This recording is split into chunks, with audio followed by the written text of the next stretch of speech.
नमस्कार, मी प्रीती खंडागळे. आपण पाहता आवाज इंडिया मराठी. पर्यावरण शास्त्रज्ञ सोनम वांगचुक यांना दिल्ली पोलिसांनी आंदोलन स्थळावरून ताब्यात घेतलं. गेल्या 20 दिवसांपासून ते उपोषणाला बसले होते. या कारवाईवर राष्ट्रवादी काँग्रेसचे अध्यक्ष शरद पवार यांनी प्रतिक्रिया देत केंद्र सरकारवर टीका केली आहे. विद्यार्थ्यांच्या प्रश्नांसाठी हे आंदोलन असून सोनम वांगचुक यांच्या मागण्या रास्त असल्याचं पवार यांनी म्हटलंय. तसेच अटक झाली तरी आंदोलन सुरूच राहणार असल्याचा दावा त्यांनी केला आहे.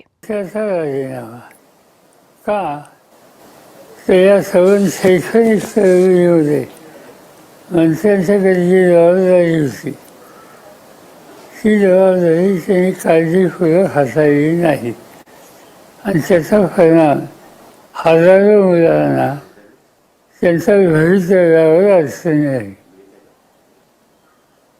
ती मागणी केली पण केंद्र सरकार याच्याकडे वड्याची भूमिका घेत होतं.